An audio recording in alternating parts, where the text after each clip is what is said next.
Selamat petang kepada pensyarah Dr. Chiu Tung Moy bagi subjek Asas Pembudayaan Keusahawanan. Pada petang ini, kami dari Kumpulan 5 akan membentangkan rancangan kanvas model perniagaan, yaitu pemprosesian makanan sambal cili.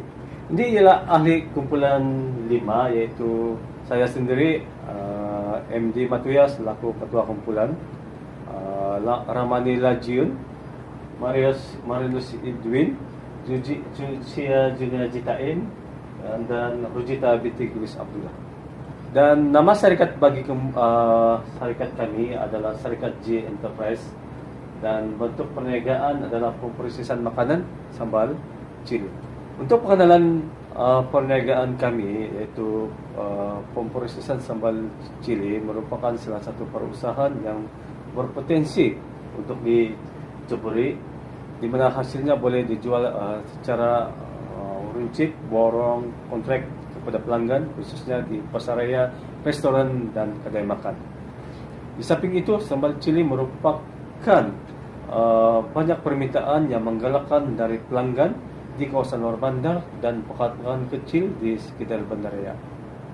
Tujuan bagi BMC disediakan adalah bertujuan untuk mendapatkan garis panduan yang lebih sistematik dalam pengurusan perniagaan seharian. Yang kedua, mengkaji dan menilai sama ada projek yang akan dijalankan berjaya maju ataupun sebaliknya. Yang ketiga, merancang bagaimana untuk menarik pelanggan agar pelanggan sentiasa mencari produk kita ataupun perkhidmatan yang ditawarkan, dan meyakini pihak tertentu terhadap cadangan perniagaan seperti kita, iaitu institusi keuangan sebagai asas bagi mendapatkan pembiayaan. Untuk bagian satu, customer segment, terdapat ada dua kategori, yaitu demografik dan fisiografik. Untuk demografik ini, umur dia tidak mengira umur, di mana semua golongan menyukai makanan yang pedas seperti perniagaan kami, yaitu sambal cili. Dan tidak pula rakyat Malaysia tidak mengira lelaki ataupun wanita menyukai makanan pedas seperti sambal cili. Dan lokasi tidak mengira kedudukan di seluruh Malaysia. Dan untuk yang kedua, fisiografik, hampir semua peringkat umur tanpa mengira jantina dan lokasi di Malaysia menyukai makanan yang pedas, yang mana sambal cili adalah salah satu makanan yang telah diproses, telah tersedia dengan mudah, yaitu tersedia mudah dan cepat. Assalamualaikum dan salam sejahtera. Terima kasih kepada pengurus Syarikat Z Enterprise, BJMD Matuya. Saya Rosita binti Gulis Abdullah sebagai pegawai pemasaran di Syarikat Z Enterprise. Dan seperti mana yang kita sedia maklum bahawa unit pemasaran adalah salah satu unit yang penting di dalam sebuah syarikat bagi menentukan kejayaan dan juga keuntungan syarikat. Oleh itu, rancangan canvas model perniagaan disediakan sebagai panduan di unit pemasaran, dan unit saya akan mengambil perhatian di dalam dua bahagian, iaitu channel ataupun saluran pemasaran dan juga customer relationship ataupun perhubungan pelanggan. Untuk channel ataupun saluran perkhidmatan, di mana pelanggan perolehi produk yang syarikat Z keluarkan. Strategi pemasaran dan juga pengedaran. Bagaimana pelanggan mengetahui dan mendapatkan produk sambal cili keluaran Syarikat Z Enterprise? Di antara strategi pengedaran yang dilaksanakan adalah menerima tempahan dan menyediakan perkhidmatan pengantaran, melantik pengedar di luar kawasan perkhidmatan, dan juga memperhebatkan promosi melalui iklan media elektronik dan juga media cetak.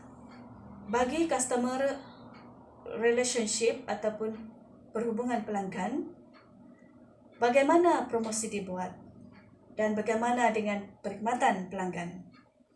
Untuk promosi, projek pemprosesan sambal cili ini dijalankan untuk memenuhi permintaan yang semakin meningkat daripada pihak pelanggan untuk memudahkan pelanggan bagi mendapatkan produk ini. Syarikat akan mempromosikan produk melalui iklan, media elektronik dan juga media cetak.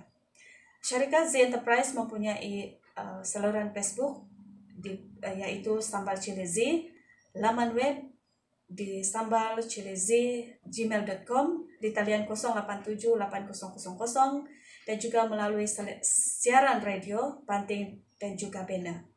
Ini adalah promosi yang akan dilaksanakan oleh Syarikat Z Enterprise. Bagi perkhidmatan pelanggan, piagam pelanggan dan polisi kualiti. Syarikat akan menjanjikan kualiti dan rasa yang terbaik dan memastikan produk disiapkan dalam tempoh masa yang telah ditetapkan, mengutamakan kepuasan pelanggan, dan Syarikat Z Enterprise akan sentiasa mesra kepada pelanggan.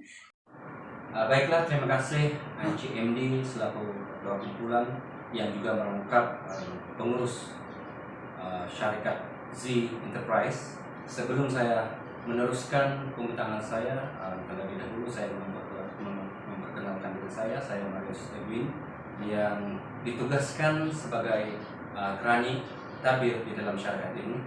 Saya akan mengambil slot value proposition dan key partners.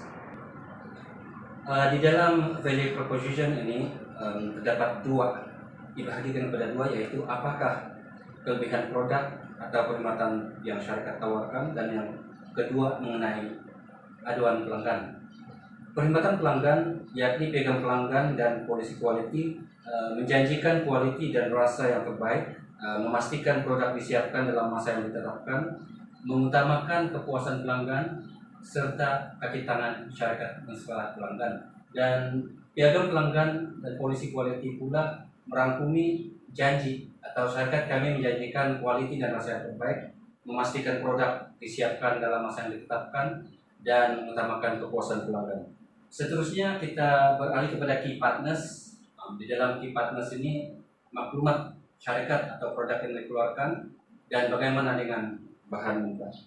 Di dalam maklumat syarikat ini, key partners yang dimaksudkan adalah struktur organisasi di mana terdapat 5 orang di dalam syarikat ini, yaitu diketuai oleh pengurus Saudara MD, bagian pemasaran Puan Rosita, bagian akuntan pula Puan Jusia, dan saya sendiri sebagai kerani tabir, dan yang terakhir bagian logistik Saudara Armani. Bahan mentah boleh diperolehi secara pembelian daripada pengusaha tanaman cili, daripada pasar-pasar tani, contoh dia daripada kedai pemborong. Dan berikut adalah contoh bagi produk yang dihasilkan, yaitu sambal cili yang dijenamakan sebagai jenamazi. Demikianlah saja pembentangan saya, dan saya akan teruskan. Ya, terima kasih Encik Marius memberikan penanganan sebentar tadi. Jadi sebelum saya meneruskan pembentangan saya ini, pertama sekali saya ucapkan terima kasih kepada rekan-rekan, pertama sekali kepada Syarat dan Ciu Tumoy. Jadi saya akan teruskan dengan pembentangan saya pada pagi. Untuk bahagian saya yaitu key activities, yaitu di mana serikat kami ini beroperasi, yaitu serikat Z Enterprise ini beroperasi di Karso, yaitu lebih kurang 40 km daripada Pekan Keningau. Kalau kita lihat peta lokasi di situ, yaitu dia berhampiran dengan Pekan So, berhampiran dengan Majelis Daerah So, dan tepat sekali dia berhampiran dengan Pejabat Pertanian Daerah So. Oke, resource untuk serikat kami yaitu yang pertama sekali intelektual, fisikal, sumber manusia, dan keuangan. Kalau kita lihat serta aliran resource ini, yaitu pertama sekali kita ada produk, yaitu produk menghasilkan sambal cili, di mana setiap botol ini mengandung 200 gram dengan harga yang berpatutan, yaitu Rp10 setiap 200 gram. Yang kedua yaitu fisikal, yaitu kemudahan asas, di mana serikat ini memiliki bengkelnya sendiri yang bernilai 250.000, mempunyai sebuah kendaraan yaitu single cab bernilai 120.000, di mana dia digunakan untuk operasi serikat ini, dan kemudahan asas lain seperti penggunaan penyimpanan dan sebagainya. Yang ketiga kita melihat di sana yaitu sumber pekerja dengan izin, yaitu kita ataupun serikat ini mempunyai 6 orang pekerja yang untuk pemprosesan makanan sambal cili, yaitu 2 orang buruh yang menyediakan bahan mentah dan peralatan, di mana kerja mereka ini akan mengambil bahan mentah daripada ladang-ladang, daripada petani ataupun berbekal. Yang kedua itu 2 orang buruh tukang masak yang memang berpengalaman dalam pembuatan sambal cili. Dan untuk pengetahuan kita semua, tukang masak ikan gantik ini adalah seorang yang boleh memasak untuk makanan halal. Yang ketiga yaitu 2 orang buruh, yaitu pembungkus sadar label, di mana mereka ini bertanggung jawab dalam pembungkusan, yaitu mengemas ini untuk dihantar kepada pelanggan-pelanggan ataupun permintaan daripada luar. Jadi yang seterusnya ini izin kami juga menjadi pedoman, di mana quality itu tetap kami utamakan. Dan terakhir sekali, keuangan dalam pernegara ini sudah tentu keuangan adalah menjadi penentu dalam pencapaian tujuan sebuah terikat. Jadi untuk pengetahuan kita setelah ini, keuangan untuk sikap kami memang masih kukuh untuk meneruskan proses. Daripada saya rasa itu saja, dan saya akan teruskan, saya akan serahkan kepada rekan saya dalam serikat ini. Salam sejahtera. Saya akan menyambung kepada bahagian nombor 8, yaitu cost struktur. Apakah itu cost struktur? Cost struktur adalah cost keseluruhan yang terlibat di dalam satu syarikat, yaitu antara rakan kongsi ataupun syarikat. Aktiviti utama yaitu aktiviti utama adalah pemprosesan cili, sambal cili, dan kos pemasaran ataupun promosi seperti di media sosial seperti Facebook, Telegram, TikTok, dan lain-lain. Ada 4 jenis kos. Kos yang pertama adalah pelaburan aset tetap. Pelaburan aset tetap adalah seperti mesin dan peralatan. Mesin untuk memproses dan segala peralatan untuk memproses dalam pengeluaran ini. Dan perabot dan kelengkapan seperti meja, kursi, perabot-perabot yang terlibat dalam pejabat tuh. Dan bangunan, tetapi dalam pemprosesan sos cili ini kita ada bangunan sendirilah yang dibina khas untuk pemprosesan cili. Dan yang keempat adalah kita ada sebuah kendaraan untuk memudahkan pergerakan penghantaran atau pengambilan bahan-bahan mentah untuk keperluan syarikat. Jadi dalam pelaburan aset tetap ini kita ada perbelanjaan sebanyak Rm460.000 dan Rp900. Kos yang kedua adalah modal pusingan. Modal pusingan adalah perbelanjaan pengeluaran seperti bahan mentah dan alat-alat yang digunakan dalam pengeluaran sambal cili ini. Yang seterusnya adalah perbelanjaan pemasaran, yaitu pemasaran melalui media sosial seperti yang saya sebutkan tadi, Facebook, Telegram, Instagram, dan kita juga membuat banting ataupun banner dan kita tempatkan di tempat-tempat strategik seperti di pasar-pasar raya supaya para pelanggan mengenali kita punya produk. Dan yang seterusnya adalah perbelanjaan pentadbiran. Perbelanjaan pentadbiran ini termasuklah seperti telepon, kertas, air, itu semualah. Dan modal pusingan ini berjumlah Rp75.468. Kos yang ketiga adalah perbelanjaan permulaan, ataupun kita hendaklah setiap urus niaga ataupun bisnis yang kita jalankan, kita perlukan lesen ataupun pendaftaran syarikat. Jadi di dalam bisnis ini, di dalam perniagaan ini, kita telah daftarkan syarikat kita dan kos yang digunakan adalah berjumlah Rp9.000. Kos seterusnya adalah kos yang keempat, yaitu perbelanjaan luar jangka. Perbelanjaan luar jangka ini adalah seperti gaji pekerja, kos pengangkutan, dan kos lain-lain yang terlibatlah di dalam penyelenggaraan syarikat dalam pemprosesan cili ini. So jumlah keseluruhan adalah Rp53.836 dan 80 sen.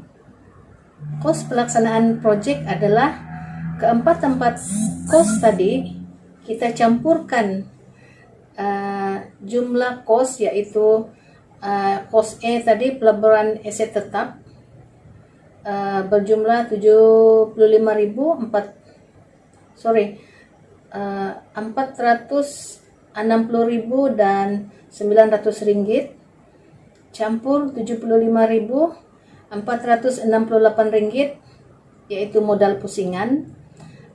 Yang ketiga adalah perbelanjaan permulaan pendaftaran syarikatnya 9.000 ringgit, dan kos yang keempat adalah perbelanjaan luar jangka berjumlah 53.836 ringgit dengan jumlah keseluruhan adalah 592 ringgit 204.80 sen. Seterusnya adalah revenue model. Bagaimana kita meletakkan harga dan harga pasaran. Kalau kita lihat jadwal di sebelah kanan ini adalah anggaran pendapatan yang telah disediakan selama setahun, yaitu daripada bulan Januari sehingga bulan Desember. Bahan mentah yang digunakan adalah sebanyak 29.000 kilo untuk satu tahun, dan hasil adalah 145.000 botol, dan anggaran jualan selama setahun adalah Rm870.000 ringgit. Jadi cara untuk kita mengira untuk harga sebotol adalah kos perbelanjaan yaitu 592.204.80 sen. Kita bahagikan dengan jumlah pengeluaran botol yaitu 145.000 botol, dan kita akan dapat Rm 4 ringgit 8 sen sebotol. So, peletakan harga adalah kita upkan ataupun tambahkan 30% untuk keuntungan, yaitu 30 darab 4 ringgit 8 sen bahagi 100, dan kita dapat Rm 1 ringgit 22 sen. So 4 ringgit 8 sen kita tambahkan dengan 1 ringgit 22 sen, dan kita akan dapat 5 ringgit 30 sen lah sebotol. Sepatutnya kita jual di pasaran, tapi kita roundkan figure dia kepada 6 ringgit satu botol. Margin keuntungan adalah RM1.92, kita bahagi dengan 4 ringgit 8 sen, dan kita akan dapat 47% keuntungan kita dalam sebulan lah selama setahun. So itu saja daripada saya bagian akaun. Diharapkan apa yang saya terangkan tadi Anda semua telah faham, dan sekian, terima kasih. Sebagai penutupan bagi pembentangan Kepulauan 5, perniagaan yang berjaya menjadi idaman semua usahawan di Malaysia. Tetapi adakah kita sudah bersedia untuk memulakan perniagaan yang ke peringkat yang seterusnya? Kajian sebuah syarikat bergantung kepada bagaimana syarikat itu untuk merancang, melaksana, mengatasi masalah, kerekodan yang jelas dan sumber yang mencukupi. Dan kejayaan kita mampu diukur setelah melihat dan merasakan sambutan yang diterima orang ramai dan mempunyai ulangan yang lumayan. Dan bagi syarikat G Enterprise telah pun membuat rancangan perniagaan berdasarkan kanvas model perniagaan bagi memastikan syarikat kami berjaya.